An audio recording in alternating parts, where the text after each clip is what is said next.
Hi, I don't have a catchphrase, and life is like a tax audit. It freaking sucks. Somehow I'm supposed to eat food and brush my teeth almost every day at this point. It's like, how is that sustainable at all? And it doesn't matter. No, none of it does. It doesn't matter what you do or how hard you work. It doesn't matter how much time or passion or willpower or sheer human creativity you'll channel into something. It almost falls through every time anyway, most of the time even, and it's rough. Now, on a completely unrelated note, OneShot is one of the two great RPG Maker indie games about a deeply layered protagonist and their relationship with a special light bulb, and I think that is pretty cool. It was an iconic work of art in the gaming space that's become instantly recognizable and left a great positive impact on the people who played it, but it didn't seem like that was always going to be the case. See, like I implied earlier, the creative process is really, really fun. And that's honestly nowhere more obvious than with OneShot, a game that was never supposed to be a success, but because of the passion and hard work of its creators, still became one anyway. OneShot was initially made in just under 1 month in RPG Maker 2003 for the RPG Maker Indie Game Maker contest by the dynamic duo of Eliza Velasquez and Nightmarch, in which, yes, 1 is a mouthful, and 2 is just entirely bewildering considering how great this game and everything in it truly is. This artwork, this music, these characters, this world, this eerie and sort of unsettling tone that nightmares and dreams alike are made of. All of that was done in just like 20-something days in RPG Maker of all things, and that's just bad night crazy. I just want to clarify, that original 2014 build, while it definitely isn't as amazing as the modern version of the game, with its updated visuals and added content and greatly improved third act, it's still really, really good on its own, to the extent that some players actually prefer it over the final release, and I think a lot of that comes down to the singular idea controlling every little thing at OneShot's core, the idea that forms everything OneShot is, the idea from which OneShot gets its namesake. That being that you only have one shot. Oh, so that's why it's called that. You've got to help guide this kid from one end of the world to the other, and if you quit along the way, if you close the game out to do something else, then that's it. You lost. You had your one shot and you blew it. And the same goes for the ending too. You're given a decision, you're given a choice, and whichever one you make, you're stuck with forever. No take-backsies.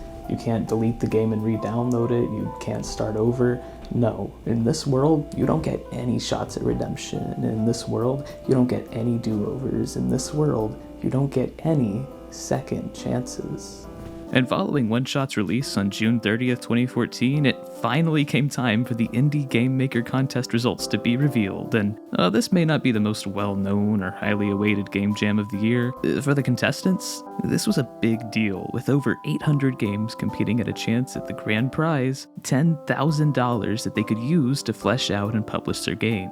So for small indie game devs, the outcome of this contest would be nothing short of life-changing. And it all paid off on October 1st of that year when the Jam's grand prize winner was revealed as Red Nova's Remnants of Isolation. Okay, well, OneShot didn't exactly win the grand prize here, but hey, there were still other categories available, like Best RPG. No, that was won by Nivlax Antagonist. Alright, maybe second or third Best RPG? Nope, nada. To be fair, I'm not entirely certain that OneShot even really counts as an RPG per se, even though it kinda is one. So maybe it picked up something in the non-RPG award category. Yeah, okay, seriously, you know where I'm going with this. Of course it didn't win anything. OneShot went through that whole entire contest without nabbing a single solitary award, or even very much recognition at all, and that's a real shame, as this is a game that really deserves all the attention it can, and eventually did get.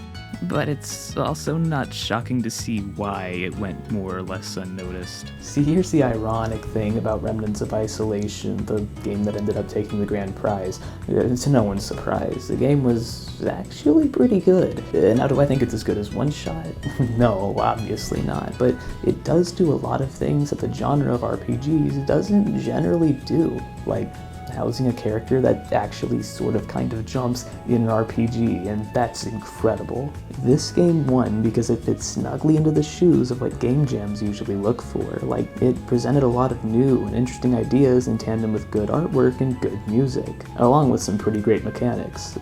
No, you don't have to reinvent the wheel every single time to make a good game, but that innovation is what's sought after in game jam contests. So to Eliza and Night Margin, that was it. The contest had ended, one shot was completed, and they were done with it.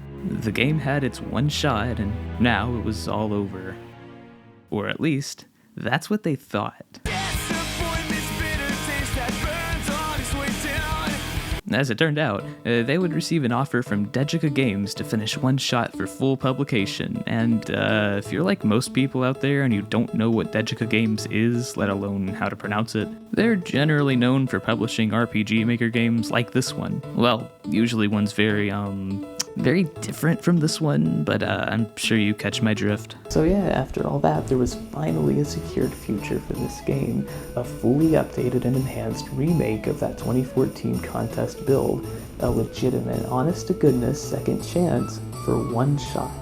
And these guys ran all the way with it. They didn't just throw some shiny new sprites in and spank a new text font on like other freeware ports did. No, Eliza Velasquez and Night Margin saw this as a new opportunity with unlimited time in their hands. They weren't limited to just a month now, so the crew could finally mold One Shot into the full work of art they always wanted it to be. Like I said, a lot of people still prefer the 2014 version of the game for its darker tone, but I wholeheartedly disagree for several reasons.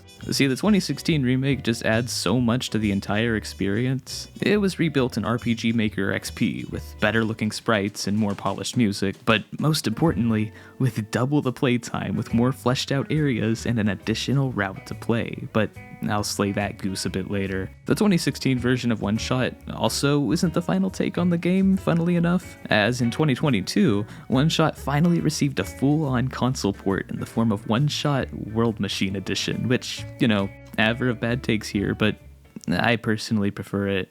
Don't get me wrong, the 2016 remake is amazing and really flips immersion on its head since it actually interacts with your own computer. It's a true mind-bending and, for real, kind of scary experience having to search through your personal files to find secrets or see changes the game will inflict on your system. In contrast, the World Machine Edition just recreates an in-game version of a desktop, which is way less immersive and, frankly, way less cool, but is also the only way this game would ever work on actual consoles. However, you're also not limited to 4-directional movement in this version, and when it comes to gameplay, I just prefer not being locked to a grid. It all ultimately comes down to what you prefer in gaming. If you're more of a PC guy, the 2016 remake is for you, but if consoles are more up your alley, play the World Machine Edition. If you care more about the immersion and paranoia the game instills, 2016. And if you value the in-game gameplay more, World Machine. Both takes are awesome and provide different reasons to play them, so it can really go either way. For me though, I prefer the World Machine take simply because I think the improved gameplay and having the game on console, which is something no one ever saw coming, is worth the sacrificed immersion of the 2016 game. Nevertheless, the console port's mere existence just shows that sometimes a second chance isn't enough. Sometimes you have to try at something time and time and time again to get it right. Just don't tell me that. What do you think? I actually listen to myself? Either way, this second go-around at One Shot was released to the public on December 8th, 2016 to widespread acclaim, and One Shot was always one of those games I could tell even before I played it, yeah, this is just my thing, and there's a lot of reasons for that, I think. A lot of it comes down to its visual style and design, a lot of it its murky feel, and a lot of it its basic premise. The idea here is that you, the player, are, in a way, part of this bleak, surreal world. See, the inhabitants know you exist and revere you as their god, and your mission, on its surface, is to guide Niko, this innocent child plucked from their own world and forced unknowingly into this one to serve as its messiah, to restore the sun back to its pedestal to save this world from decay. The game will also hide clues to progression in your personal files and whatnot, which is such a great form of engagement considering the meta-narrative at play here. Over the course of this journey, you, along with your young cat-like companion, who, mind you, is not a cat, and if you accuse them of being one, they'll piss their pants and call you a slur,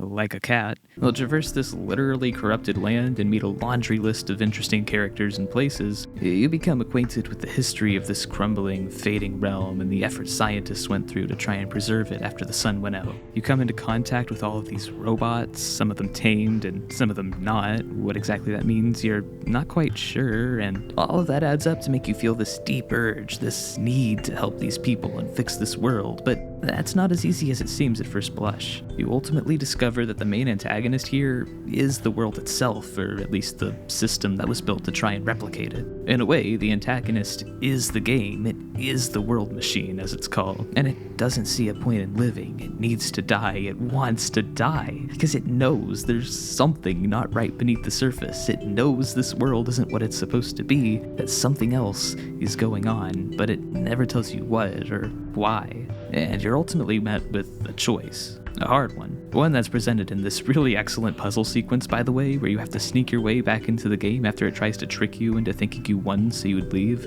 It's really great stuff, and maybe the definitive thing that the freeware version of OneShot lacks. The build up to the decision you're forced into making and all the ambiguity behind it and how it perfectly encapsulates this game's whole atmosphere is really part of what makes it so great for me. And honestly, the main thing that makes me say, don't even bother with the free version, just buy the full game. It's so worth it. But you learn that if you restore the sun and save this world, then Niko will remain trapped here forever, unable to return to their home, to their people, to their family, which is absolutely just devastating to hear. Your only other option is to smash the light bulb and end this world and everyone in it, which would send Niko back to their village safely, this whole ordeal lingering in their mind only as a dream, as a distant memory. And you know this world is off, that it doesn't seem to be worth saving, that it doesn't deserve a second chance, something the world machine and so many of its other inhabitants have told you directly. Unlike Niko, who's so full of life and has so much to live for, but indirectly killing all of these good and interesting people you've met just to save Niko still doesn't feel right. It's a legitimately really tough decision to make, especially knowing that you only get one chance at this. And all of this works so well because of Niko, and that goes for the whole game here. Niko themselves is such a great character, man. They're definitely one of my favorite gaming protagonists by a landslide, and they're not even super complex or deep or anything. They're just a kid who you want to see end up happy. Aside from the character design, which is just top of the line incredible, look at that. Niko develops a direct bond with the player by actually talking to them throughout this whole game, asking them questions, just saying funny little things. It feels like you're forming a legitimate friendship with this character, and that's great. For instance, most RPGs like this would use the voice of some passive narrator for flavor text. Well, this one's different. Niko describes things the way they see them. It's not some nameless, faceless voice coldly stating, "This is a table." No, Niko themselves will tell you, "Motherfucker, this shit is a fucking table." And that's important. Seeing Niko's dreams and their visions of returning home to their mother, or just hearing them talk about their childhood and their wheat field encircled village, it fills you with so much desperation to try and get Niko home. And yet, that conflicts with your need to save this world. So the choice is Niko's and ultimately yours. What do you do? What do you pick? Who do you choose to save? Remember, this is the end. You can't have it both ways. If you decide to send Niko home, this world and the people residing in it, they don't get a second chance, and neither does Niko if you make the seemingly selfless decision of saving the world. There's nothing you can do now. You can't go back. You don't get any second chances. You don't get any do-overs. You only have one shot.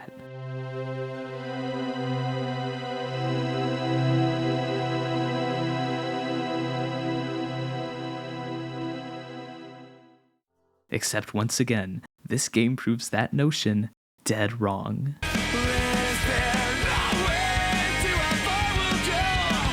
On March 28th, 2017, OneShot received a free DLC update titled OneShot Solstice, which provided an entirely new route for Niko to take after the original ending, providing a second chance, not just for OneShot and not just for Niko, but for the player as well. This obviously wasn't something the team just shoehorned on a few months after the game came out. I mean, looking at that original game, you can really tell just how dependent on Solstice the entire story is and how much it's set up all throughout. A lot of people dislike the very idea of Solstice, saying, "Oh, well, isn't the point that you only have one shot? We made our choice and, well, we want to stick with it." And hey, you know what? That's fair. One thing I really like is that this game goes out of its way to say, hey, if you were satisfied with how we close things out, if you were satisfied with the sacrifice you had to make, if you were satisfied with your one shot, then don't feel like you have to keep going. Feel free to bow out now. Sometimes, not always, in reality it's shockingly rare, but every once in a while you get things exactly right the first time, and you just don't need a second chance. And while that is true, OneShot as a whole is not in any way one of those instances, because the game definitely feels extremely incomplete without Solstice. Like, it still works and it's still really good, but there's just so many loose ends and lore nubbins that you don't really get the full picture on without the context Solstice provides. Like, what is this world and what is its purpose? What are these glitchy squares consuming everything? What's the deal with that fox? Why is the world machine in the nihilistic state it's in? And maybe most of all, who exactly was this author everyone keeps raving about, and is there a way to get a better ending? This isn't just some slop ending thrown on at the last second to resolve a couple of plot holes and give the players a pointless happy ending. No, this, Solstice, is where the real game begins. This is the point where OneShot drops its act and pulls its shoddy, fragile curtain back all the way. It's here where it says, yeah, this is a game. That's the whole point. Nothing in this world, aside from Niko, who I guess in a way represents the player, was ever actually real. And for a while, I was split on this. At first I felt like, okay, this might be a little heavy-handed, and it still is kinda to be fair, but I don't think that's in any way a bad thing, and it all really, really works. This isn't a game that throws its hands in the air and says, yeah, this is all fake, there, that's your plot twist. And no, I mean, by the end of the first route, you've pretty much figured that out already, and if you haven't somehow, that honestly speaks way more about you than it does OneShot. Over the course of the Solstice route, Niko learns that you, the de facto god of this world, are just some random bystander running it on game hardware and nothing much more. They learn that this game exists because its creator, that author guy, wanted to preserve his dying world by any means necessary, even if that's in the form of a game, of a story. And they learn that the world machine, the game itself, provides the base code for everything that happens in OneShot, that everything around them, that all their friends, all the choices they make, their personalities, they're all predetermined. They're lifeless husks. They're all nothing more than simple lines of code, and that's it. And Niko kinda has a huge crisis of faith in pretty much everything over this, in life, in the world around them, in their mission, and even in us. And can you blame them? Of course they do. They're just a kid. They didn't ask to be given this quest. They didn't ask to be trapped in this strange, scary place away from everyone and everything they've ever loved, with no real way of getting back. They didn't ask to endure the horrors of this collapsing realm or to undergo this intense emotional strife. They didn't ask ever to be the Messiah, and yet they stick with it because they had us. They had the player. But now they see it was all for nothing, that this was all fake, that these people were never real, that this world was destined to be broken, that we're no god and that we have no power, that there is in fact no hope, that there is in fact no second chance. It breaks Niko, and because of that, it breaks you, and it's crushing to have to go through. I've mentioned a couple of times at this point that Niko's a great character, and this is easily where you see them at their deepest, at their most conflicted. That cheery, bright-eyed child from earlier now scarred and hopeless because they know that nothing they do here really matters. No matter what they do, they're still trapped in this endless, looping cycle where nothing is really real. Yet, these people still count on them, their fates, their futures. They all depend on Niko, who's stuck between a quote-unquote god who's powerless to do anything, and a sadistic, unseen, all-powerful entity that's bent on destroying itself and everything within it. One that can't be bargained with, can't be pleaded with, one that cannot be changed. And that's what sucks about all of this, isn't it? The world here, it's clearly doomed. Any chance at a good ending has long been forgotten, and there doesn't seem to be any real chance at fixing that, at securing a future for its people, at getting Niko back home, at ever ending up happy. And boy, can I say, I certainly know how that feels, and in a lot of different ways.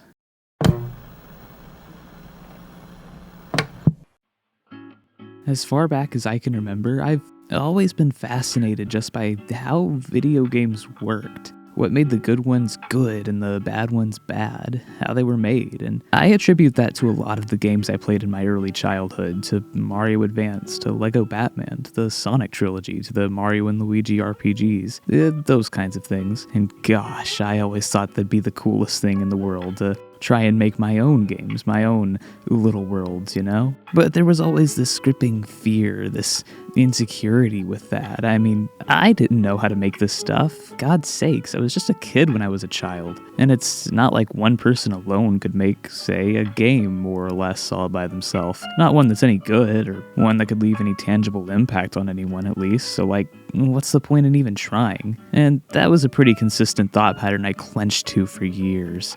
And then I remembered, oh yeah, indie games exist. It was mid-2019, you know, like 6 years ago now, as a 13-year-old who just played Deltarune when I decided, hell yeah, man, I'm gonna try to make a game. Why can't I? What in the world's stopping me? After all, there have been so many games created by small groups of developers that lived up to such high heights and changed so many people. And I went far down the rabbit hole, so of course I'd later play Deltarune's divorced step prequel-in-law, a little-known game you may have heard of, and then Shovel Knight, just a brilliant throwback to classic platformers. And I can't forget Hollow Knight or Cuphead, these two stylish and addictive 2D titles that I think speak for themselves. Or Omori, which I genuinely think might be the best storytelling experience in pretty much any game I've ever played. It's one of the two great RPG Maker indie games about a deeply layered protagonist and their relationship with a special light bulb. And I still think that is pretty cool.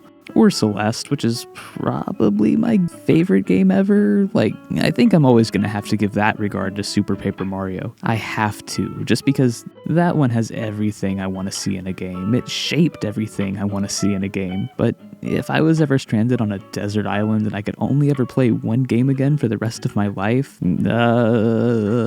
it'd honestly have to be Celeste. It's the one game I don't think I could get sick of playing over and over and over again, ever. And all this among so many other enriching experiences, I just completely fell head over heels for this whole sort of genre of game. But here's the thing. When you're breathing in all these high-level modern classics, and you're hoping, you're planning, you're trying your damnedest to make one of your own one day, that paralyzes you, or at least it did me. There was this ever-present panic of not being good enough, of not being able to live up to this huge standard. Again, this was 2019, 2020, 21, that time frame, close to 5 years ago now, and what have I done since then? I've set goals for myself. I wanted a game to release in 2023 at one point. It was a personal goal. It was personal. I wanted a game to release primarily on the Nintendo Switch and PlayStation 4 consoles because those games were kind of my childhood. I wanted to make something that I could stick on my shelf for the rest of those consoles' legendary libraries, along with the works that meant so much to me,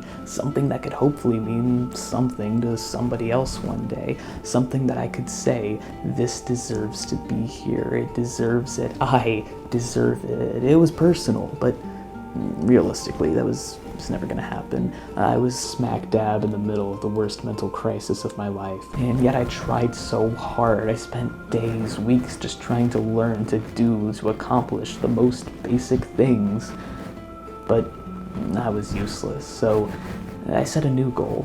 I wanted a game to release in the grand year of 2025 because, well, the Nintendo Switch 2 was releasing that year, and to me, this signaled a new generation. This signaled a new beginning, but that fell through also, and for the same reasons that I mentioned before.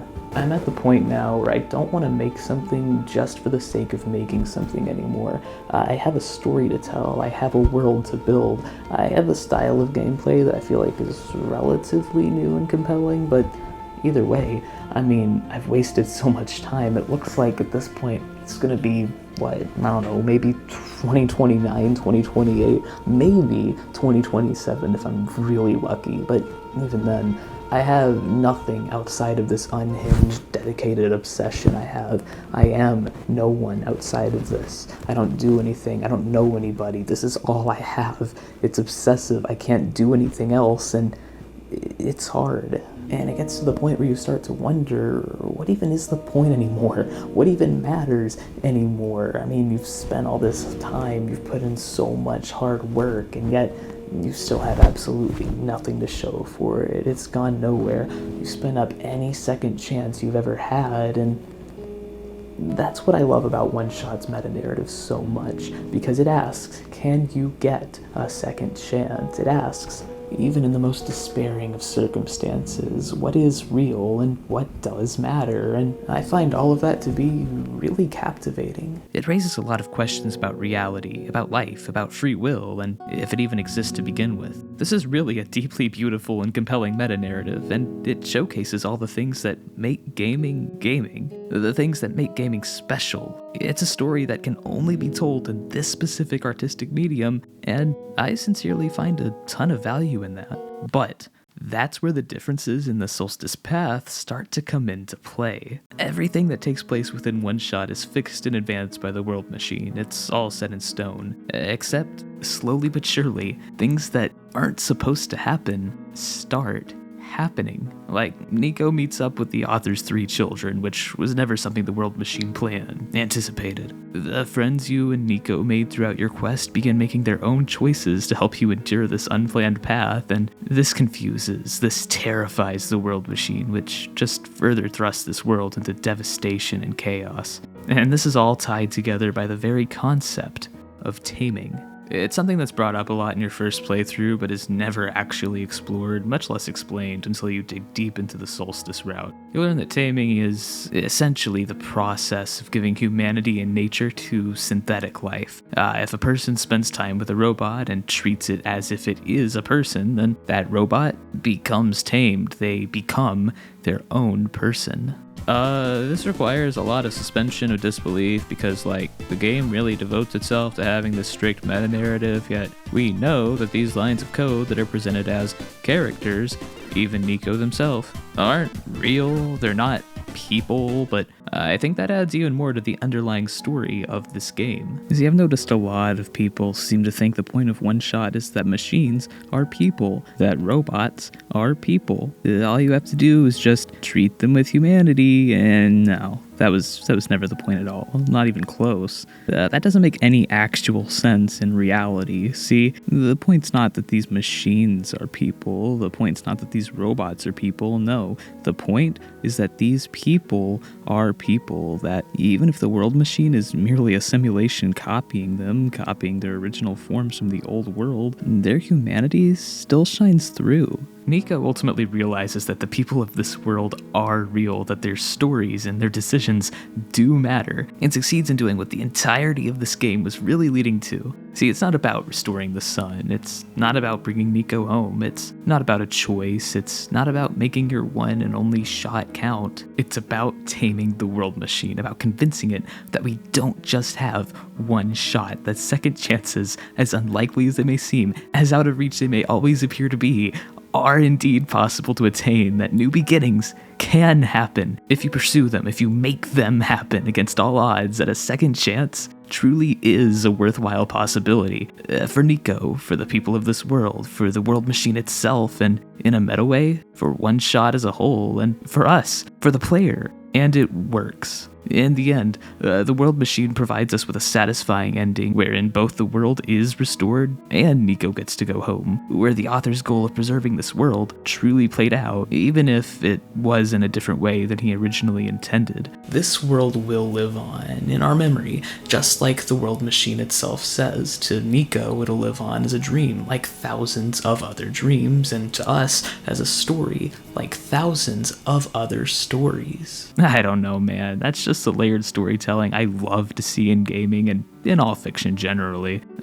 Within the kayfabe of this world, so to speak, it's really up to you to decide your own interpretation. Is there, in any way, actually a realness to this world and to these people? Now that we're done with this game, will these characters, within its own fictional little world, continue to live on now that we, that Niko, that the world machine have served our purposes? You can make good arguments for both sides, for yes and for no, but to me the answer obviously is yes. Yes, they will, because that's what the whole point of this game is, because that's what everything sets up throughout all of OneShot, that this world and its people deserve a second chance at survival, at life, just like we do. I can see why you disagree with me here, for sure, absolutely. And maybe I'm just grasping at straws, but I think the phrase live on as a memory is a double entendre of sorts. Because we know the world needs the mental processing of another being to run. That was our entire purpose in the first place, but now that the world has its own mind, now that it can think for itself, now that it can create, now that it can restore itself, is there any real reason to think that this is the end? And I know the idea of this whole thing was that you only have one shot, but that's not the point. To say the point of one shot is that you only have one shot is like saying the point of Undertale is kill or be killed, or that the point of Star Wars is join the dark side, and no offense, but that's dumb. That would be dumb. These stories set up these concepts, they set up these ideas often taken as fact and deconstruct them. That's their entire point, and One Shot is the same way. Because One Shot is all about the magic of second chances, about disproving the idea that you only get one opportunity at things. That's the entire point of this story. I mean, I'm being broad, obviously. Like, there are tons of times in real life that you only get one chance. Like, let's say you're in a car wreck and you die. Yeah, that's it. You're donezo. You're gone for good. No second chance. Sorry, pal. And there are a lot more mundane examples of that, even in day-to-day life, and you get the picture. But the truth is that that's not always the case. It is a lot of the time, but it's not always guaranteed. You're not always doomed from the start like everyone seems to think they are in One Shot. No. Oftentimes, you do get a second chance. Oftentimes, you can make a second chance for yourself. And that's what One Shot itself is all about. And oh my god, like I said, this whole thing works so much just because of the connection you build with Niko. When Niko's happy, you're happy. When Niko's scared, you're scared. When Niko's demoralized, you feel demoralized. And when your journey ends, the second time, the real time that is, and it's time for both of you to go your own separate ways for good, it genuinely feels like the bittersweet ending of a real, actual friendship, which is mind-bustingly crazy considering it's a character who looks like this of all things. Yeah, I really like One Shot. It's a great game.